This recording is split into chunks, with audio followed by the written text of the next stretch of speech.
നമ്മുടെ കല്യാണം മുത്തശ്ശൻ മാത്രമല്ല, മേമെ ഒരുപാട് സെൻസിറ്റീവ് ആക്കി എടുത്തിട്ടുണ്ട്. എനിക്കൊരു മകനുണ്ടാവും, അത് ഇതെന്നൊക്കെ പറഞ്ഞ് ഓവർ എക്സ്പെക്ടേഷനിലാണ് അവരെല്ലാവരും. എങ്ങനെ ഇവരെ ഒന്ന് പറഞ്ഞ് മനസ്സിലാക്കുക?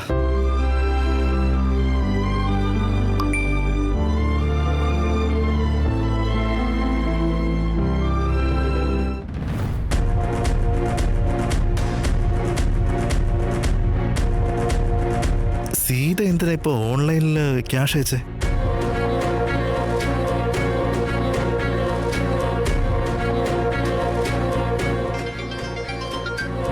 ഹലോ, പററാം. സീത, നീ ഇപ്പൊ എനിക്ക് ഓൺലൈനിൽ വല്ലോ മണി ട്രാൻസ്ഫറിംഗ് നടത്തിയോ? അത് റെഗുലർ വാടകയാ. ഞാൻ ഓട്ടോ ക്രെഡിറ്റ് വെച്ചിരുന്നു, റിസീവ് ചെയ്തോ? Are you crazy or what? അല്ല, നീ എന്തിനാ വീടിന്റെ വാടക തരുന്നത്? നിന്റെ വീടാണ് സീത. പക്ഷെ ഓണർ നീയല്ലേ റാം? പൈസ കൊടുത്ത് നീ ഈ വീട് വാങ്ങിയതല്ലേ. എനിക്ക് അങ്ങനെ നിൽക്കാൻ ഇഷ്ടമല്ല. സീത, നമ്മുടെ ഇടയിൽ ഈ ട്രാൻസാക്ഷനൊക്കെ ആവശ്യമുണ്ടോ സീത? അതോ മനഃപൂർവ്വം എന്നെ വീണ്ടും അകറ്റി നിർത്താനുള്ള പരിപാടിയാ? റാം, പ്രണയവും ബിസിനസ്സും തമ്മിൽ നീ ഇങ്ങനെ മിക്സ് ചെയ്യല്ലേ. ഓ ഗോഡ് സീത, നിന്നെ മാറ്റാൻ ആർക്കും പറ്റില്ല. ഞാൻ നിന്നോട് നേരത്തെ പറഞ്ഞതല്ലേ വാടക തരാതെ ഞാൻ ഈ വീട്ടിൽ നിൽക്കില്ലെന്ന്. ശരി, അതെല്ലാം വിട്. ഇന്നലെ നീ നന്നായിട്ട് ഉറങ്ങിയോ? എന്താ അങ്ങനെ ചോദിച്ചേ? ഒന്നുമില്ല, നീ ഡിസ്റ്റർബ്ഡ് ആണെങ്കിൽ ഞാനും ഡിസ്റ്റർബ്ഡ് ആയിരിക്കും. നീ ഓക്കെ ആണെങ്കിൽ ഞാൻ ഹാപ്പി ആയിരിക്കും, അതുകൊണ്ട് ചോദിച്ചാ. മുത്തശ്ശൻ പറഞ്ഞ കണ്ടീഷനെ കുറിച്ചാണോ ചോദിക്കുന്നേ? എന്റെ തീരുമാനത്തിനനുസരിച്ചായി കല്യാണം ഉള്ളതെന്നാ മുത്തശ്ശൻ പറഞ്ഞേ. എന്റെ മനസ്സിൽ ഇപ്പോഴും അത് ഓടിക്കൊണ്ടിരിക്കാറാം. ഈ കണ്ടീഷൻ എനിക്ക് ഒരിക്കലും അംഗീകരിക്കാനും കഴിയില്ല. സമ്മതിച്ചില്ലെങ്കിൽ കല്യാണം വേണ്ടെന്ന് പറയുന്നത് പോലെയാവും. ശരിക്കും എനിക്ക് എന്താ ചെയ്യേണ്ടതെന്ന് അറിയില്ല. നീ ഒന്നും പറയാൻ നിൽക്കണ്ട. ഒന്നും പറയണ്ടെന്ന് പറഞ്ഞാ എങ്ങനെയാറാം? Let me handle it Sita. എനിക്ക് നിന്നെ മനസ്സിലാവും, മുത്തശ്ശൻ പറഞ്ഞത് മനസ്സിലാവും. നിന്റെ തലയിലുള്ള ആ ഭാരം ഞാൻ ചുമന്നോളാം. You don't worry, okay? ഒന്നുകൂടെ പറയാം, സിഹി എന്റെ മോളാണ്. എനിക്ക് നിങ്ങൾ രണ്ടുപേരും വേണം സീത. അതുപോലെ നിങ്ങൾക്കും എന്നെ വേണമല്ലോ, അല്ലേ?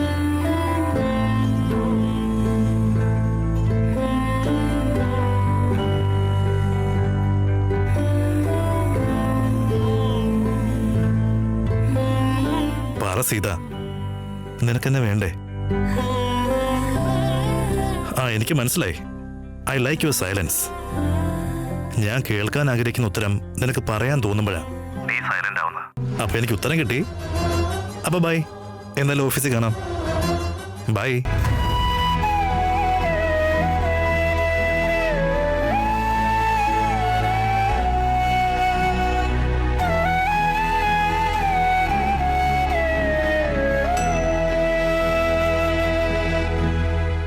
ഹലോ, ഞാനില്ലാത്തോണ്ട് നീ നിന്റെ ഭർത്താവും സമാധാനമായിട്ടിരിക്കുക. പറയുന്നത് ശ്രദ്ധിച്ചു കേട്ടോ. ഞാൻ എങ്ങും പോയിട്ടില്ല. നിന്റെയൊക്കെ മേൽ എൻ്റെ കണ്ണ് എപ്പോഴും ഉണ്ടാവും. നീയൊക്കെ സമാധാനമായിട്ടിരിക്കാൻ ഞാൻ ഒരിക്കലും സമ്മതിക്കത്തില്ല. അതുപോട്ടെ, ഈ സീതയുടെ ഭർത്താവ് എവിടെയാ ഉള്ളേ? എന്താ ഭർത്താവോ? നോക്ക്, അവളുടെ ഭർത്താവ് എവിടെ ഉണ്ടെങ്കിലും ആ ഡീറ്റെയിൽസ് എനിക്ക് താ. പറഞ്ഞത് മനസ്സിലായോ? ആയി, തരാലോ. അതിനെന്താ?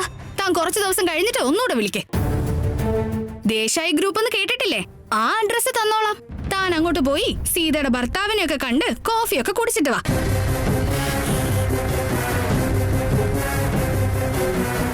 ഹേയ്, ആ സീതയുടെ ഭർത്താവാകാൻ ഞാൻ രാമന് ഒരിക്കലും അനുവദിക്കില്ല. താൻ എന്ത് ചെയ്യുന്ന? നിന്നെ പോലെ ഒരുത്തന്റെ ഭാര്യ ആവാനുള്ള പാപമൊന്നും സീത ചെയ്തിട്ടില്ല. വെച്ചിട്ട് പോടാ കിഴങ്ങ.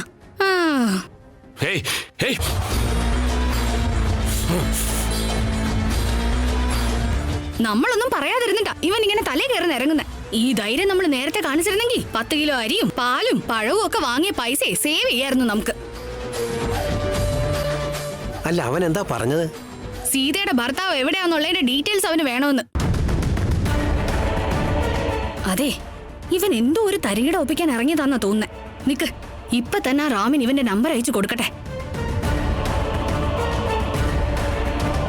സീതയുടെ ഭർത്താവ് എവിടാണെന്ന് നമുക്ക് പോലും അറിയില്ല. പിന്നെ അവൻ എങ്ങനെ ഡീറ്റെയിൽസ് കൊടുക്കുന്നേ?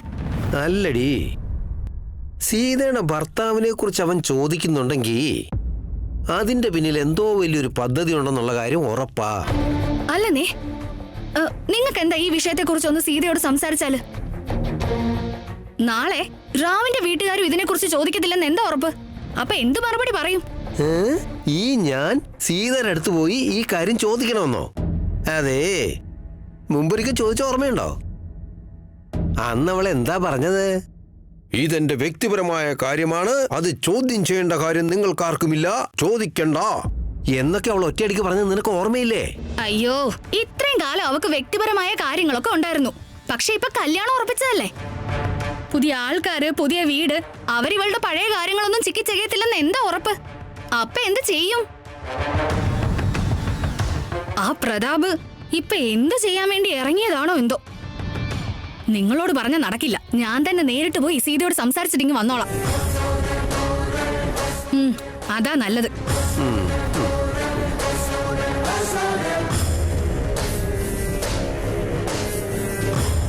ഇന്ന് വൈകുന്നേരത്തിനകം വീട് മുഴുവൻ ക്ലീൻ ആയിരിക്കണം.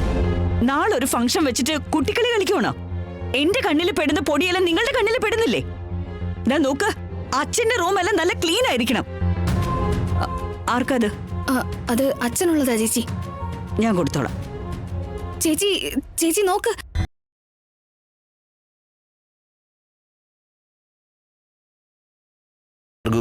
ഈ ടീ എനിക്കാ? ഓ, ടോസ്റ്റിംഗ് കഴിഞ്ഞോ? How are you today? എന്താന്ന്? അല്ല, വേറെ പ്രശ്നമൊന്നുമില്ലല്ലോ എന്ന്. അതിന് എനിക്കെന്താ കുഴപ്പം? അതെന്താ അങ്ങനെ ചോദിച്ചത്? ആ, അങ്ങനെയാണോ ചോദിച്ചേ? ഒന്നുമില്ല Bhargu, you are all right. Carry on, carry on.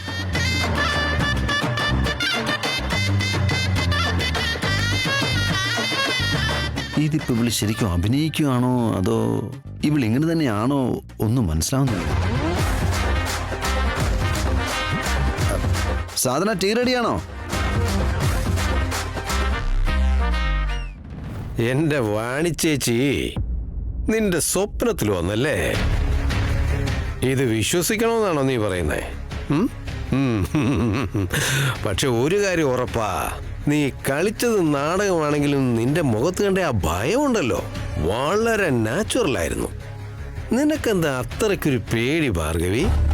അല്ല, നിന്റെ വഴി തടസ്സം നിൽക്കുന്നവരെയെല്ലാം തീർത്ത് കളയലാണല്ലോ നിന്റെ ശീലം.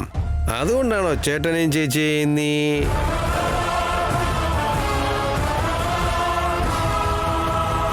സാധന! ചേച്ചി ചേച്ചി നിന്റെ കെട്ടിയോനെ വിളിച്ചോണ്ട് പോ. ഇത്തിരി മോരും വെള്ളം കലക്കി കൊടുക്ക. അവന്റെ കെട്ടൊന്ന് ഇറങ്ങട്ടെ. ശല്യം. ഏയ്, ഇറങ്ങും ഇറങ്ങും മോളെ, ഉറപ്പായിട്ടും ഇറങ്ങും. നിന്റെ ഈ തലക്കനമുണ്ടല്ലോ, അത് ഉറപ്പായിട്ടും താഴെ വീണിരിക്കും. ചേട്ടാ, എന്തിനാ രാവിലെ തന്നെ ഇങ്ങനെ കുടിച്ച് ബഹളം ഉണ്ടാക്കുന്നത്? എന്നെ കൂടി പറയിപ്പിക്കാനായിട്ട്. സാധന, അല്ല നിനക്കും പേര് ദോഷമാണോ? അപ്പൊ എനിക്കില്ലേ പേരും ദോഷമൊന്നും? എന്നെ കൊണ്ടൊന്നും പറയിപ്പിക്കല്ലേ. അപ്പൊ എനിക്കിതൊന്നുമില്ലെന്നോ? നാളെ ചേട്ടനും ചേച്ചിയും പോയ ദിവസം മോളെ.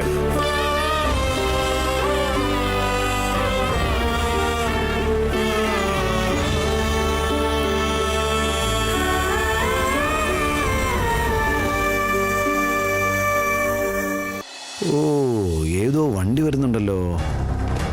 ഈ ഭാർഗവി പിന്നെ അയച്ചത് ആരെയാണാവോ? ഇപ്പൊ രാക്ഷസീനെ ഒതുക്കാൻ വേണ്ടിയിട്ട് പൂതനേനെ എടുത്ത് തലയെ വെച്ചതുപോലെ ആയല്ലോ. ഞാൻ അശോക് സാറിനെ പോയി കണ്ടതെങ്ങനെ ഇവരറിഞ്ഞിട്ടുണ്ടാവോ? ആരായിരിക്കും വന്നത്?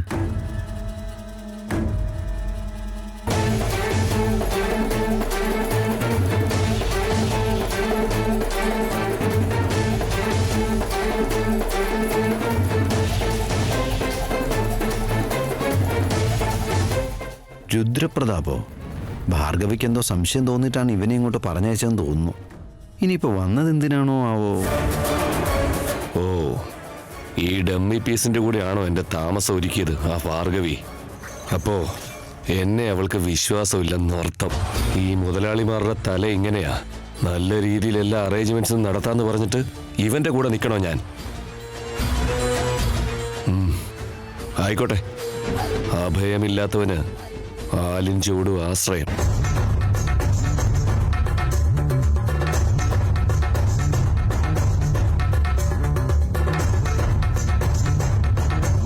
വെൽക്കം.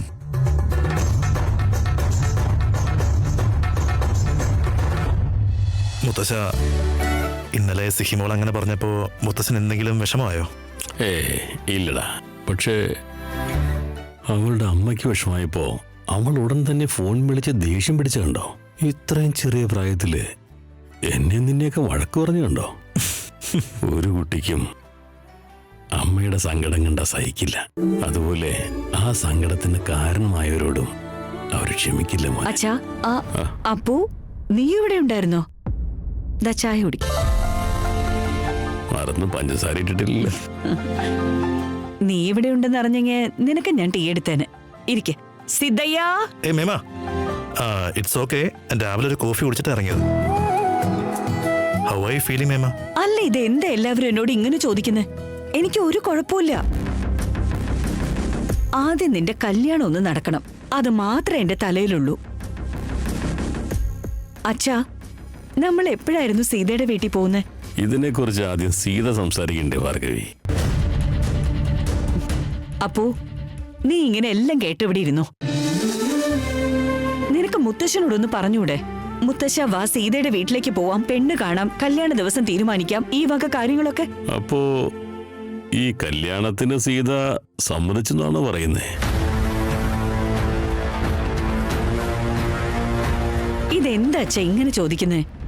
രണ്ടാളും പരസ്പരം ഇഷ്ടപ്പെടുന്നവരല്ലേ? ഇതിലിനി വേറെന്താ വേണ്ടത്? കല്യാണം നടത്തി നോക്ക്. 2 വർഷത്തിനുള്ളിൽ നിങ്ങൾക്കൊരു പേരക്കുട്ടി ഉണ്ടായില്ലെങ്കിൽ നിങ്ങൾ എന്റെ പേര് വേണമെങ്കിൽ മാറ്റിക്കോ.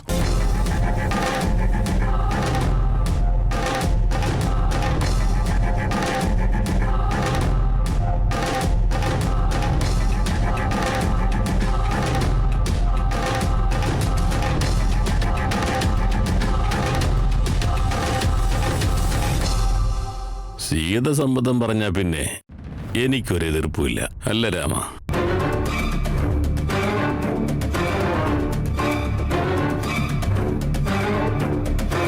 പക്ഷേ ഇപ്പോഴത്തെ പ്രശ്നം അതല്ല അച്ഛാ. ഞാൻ വേറൊരു കാര്യം പറയാനാ വന്നേ. എന്താ മോളെ? നാളെ വാണി ചേച്ചിയും ഇന്ദ്രേട്ടനും നമ്മളെ വിട്ടു പോയ ദിവസമല്ലേ?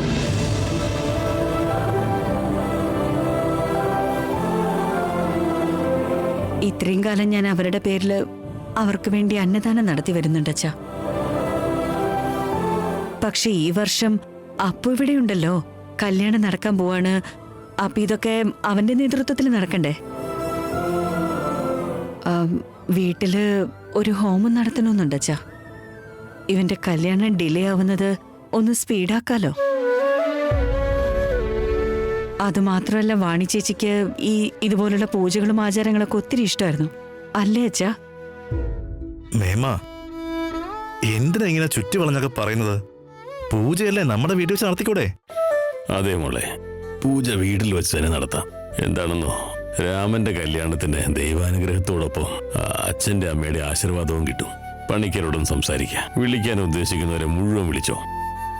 ശരി അച്ഛാ.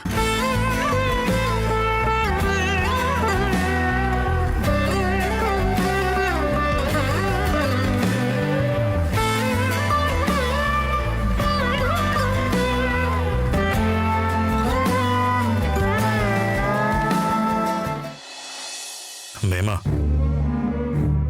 ഞാൻ പറയുന്നതുകൊണ്ടൊന്നും തോന്നരുത്.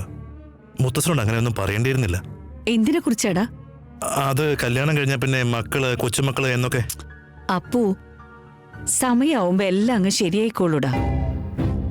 എനിക്ക് അങ്ങനെ കോൺഫിഡൻസ് ഇല്ലെങ്കിൽ ഞാൻ അച്ഛന്റെ മുമ്പിൽ നിന്ന് അങ്ങനെയൊക്കെ പറയുമായിരുന്നോ? എന്നാലും മേമ, നിങ്ങള് സീതയുടെ കാര്യത്തിൽ അങ്ങനെ പ്രോമിസ് കൊടുക്കേണ്ടിയിരുന്നില്ല. I don't think so she's okay with it. ചെറിയ കുട്ടികളെ പോലെ ആവല്ലപ്പോ. നീ പ്രതീക്ഷിക്കുന്ന പോലെ എല്ലാം ആവണമെന്നില്ല. കല്യാണം കഴിഞ്ഞ് എല്ലാം തന്നെ ചേഞ്ച് ആയിക്കോളൂ. നമ്മള് വേണ്ടാന്ന് വെച്ചാലും നടക്കാനുള്ളതൊക്കെ അതിന്റെ മുറ പോലെ നടക്കും.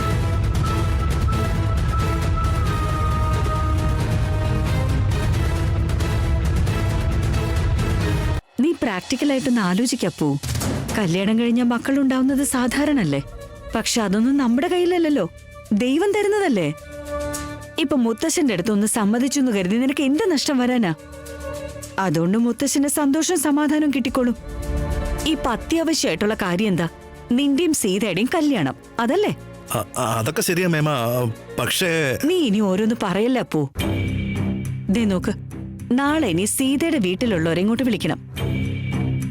ആക്ച്വലി ചിന്തിക്കുവാണെങ്കിൽ നമ്മളാണ് അവരുടെ വീട്ടിൽ പോയി പെണ്ണ് ചോദിച്ച് ഈ ചടങ്ങുകളും കാര്യങ്ങളും ഒക്കെ നടത്തണ്ടേ. പക്ഷെ ഇങ്ങനെ ചെയ്യുന്നോണ്ട് ദോഷമൊന്നുമില്ല. ഒരു നല്ല കാര്യം ചെയ്ത് നമുക്കിതങ്ങ് തുടങ്ങാലോ. ഓക്കെ ഓക്കെ മേമ. Thank you so much. You are the best. സീതയെ നിനക്ക് സ്വന്തമാക്കാൻ പറ്റുന്നതിന്റെ സന്തോഷത്തിലാണോ രാമ? സ്വന്തമാണെന്ന് കരുതുന്ന ഒന്ന് കൈവിട്ട് പോകുന്നതിന്റെ വേദന ഞാനും അനുഭവിച്ചതാ. നിന്റെ അമ്മ കാരണം നീയും അത് അനുഭവിച്ചിരിക്കും.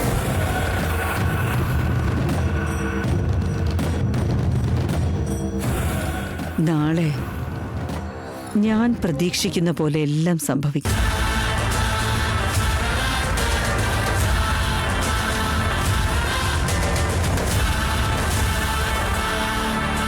സീതേ, നിന്റെ ചേട്ടനെ കൊണ്ട് ആണയിട്ട് പറയുവാ. ആ രുദ്രപ്രതാപില്ലേ, അയാള് നിന്റെ ഭർത്താവിന്റെ ഡീറ്റെയിൽസ് തരാൻ പറഞ്ഞിട്ടുണ്ട്. സത്യമൊന്നും ഇടണ്ട ഏട്ടത്തി. എനിക്ക് നിങ്ങളെ വിശ്വാസാ. പേടിപ്പിക്കാനല്ലാണ്ട് അവനെ കൊണ്ടൊന്നും കഴിയില്ല.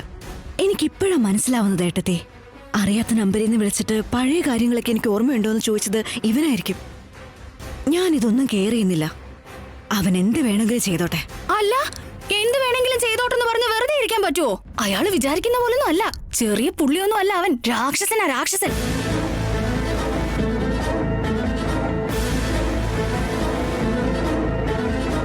ആ എന്താ സിഹി, അവധിയൊക്കെ എങ്ങനെയുണ്ട്? ഇത് പുതിയ ഭാവയാണോ? എന്തൊരു സീതേ, നിന്റെ രാമന്റെ കാര്യമൊക്കെ എന്തായി? നീയാണെങ്കിൽ ഞങ്ങളെ ഒന്നും ഫോൺ ചെയ്യേയില്ല, ഒന്നും പറയേയില്ല. ഞങ്ങളെ ഒന്നും നിനക്ക് വേണ്ടല്ലോ. ഇപ്പൊ വേണ്ടാന്നൊക്കെ പറഞ്ഞാലും കല്യാണം നടക്കുമ്പോ ഞങ്ങൾ മാത്രമേ ഉണ്ടാവൂ. സ്വന്തം എന്ന് പറയാൻ ഞങ്ങളല്ലാതെ വേറെ ആരാ ഉള്ളത്?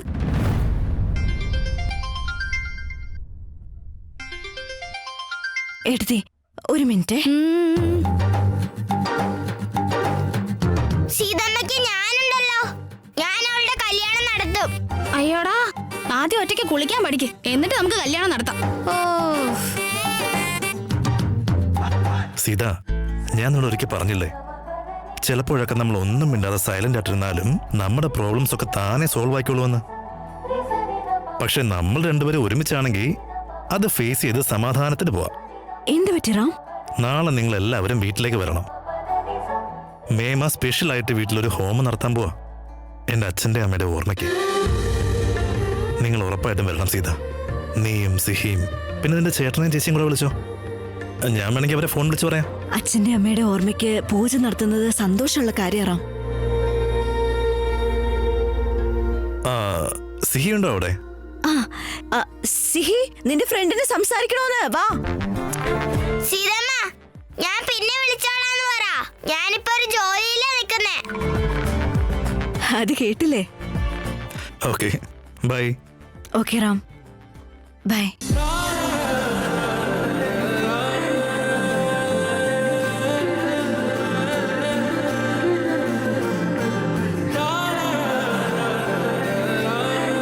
ഓറഞ്ച് കട്ടോണ്ട് പോവെന്ന് പറഞ്ഞ് കാവലാണോ? എനിക്കെന്താ നിന്നെ പേടിയാണോ? നിന്റെ മുമ്പിൽ നിന്ന് തന്നെ രണ്ടെണ്ണം കൊണ്ടുപോകും. എന്ത് ചെയ്യും?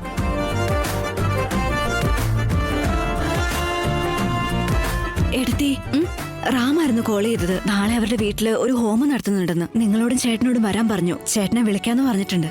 ആണോ? നാളെ നമ്മളെല്ലാരും അളിയന്റെ വീട്ടിൽ പോവാണോ? വലിയ പൈസക്കാരുടെ വീടാ. എനിക്കതൊന്നും കാണണം. പോവാം പോവാം.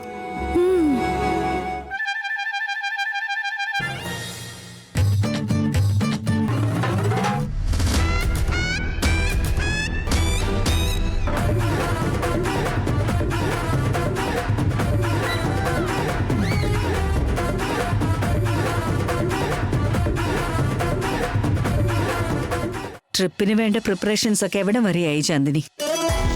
എല്ലാം പ്ലാൻ ചെയ്തിട്ടുണ്ട് മേമ. ഉടനെ ടിക്കറ്റ് കൺഫർമേഷൻ മെസ്സേജ് റാമിന് സെൻഡ് ആയിക്കോളും. എമർജൻസി ഇമെയിൽ വരെ ഷെഡ്യൂൾ ചെയ്തിട്ടുണ്ട്. We are flying to Paris മേമ. Very good. Enjoy your time. Thanks to you മേമ. മേമ എന്നെ സമാധാനിപ്പിക്കാൻ റാമിന്റെ എന്റെയും കല്യാണം നടത്തി തരാന്ന് പറഞ്ഞതാണെന്നാ ഞാൻ കരുതിയത്. ബട്ട് അല്ല, മേമ ഹോണസ്റ്റ് ആയി എന്നെ ഹെൽപ്പ് ചെയ്യാണ്. താങ്ക് യു സോ മച്ച് മേമ. ചാന്ദിനി, റാമിനെ നിനക്ക് സ്വന്തമാക്കണമെങ്കിൽ നീ ആത്മാർത്ഥമായി പ്രയത്നിക്കേണ്ടി വരും. Okay, all the best.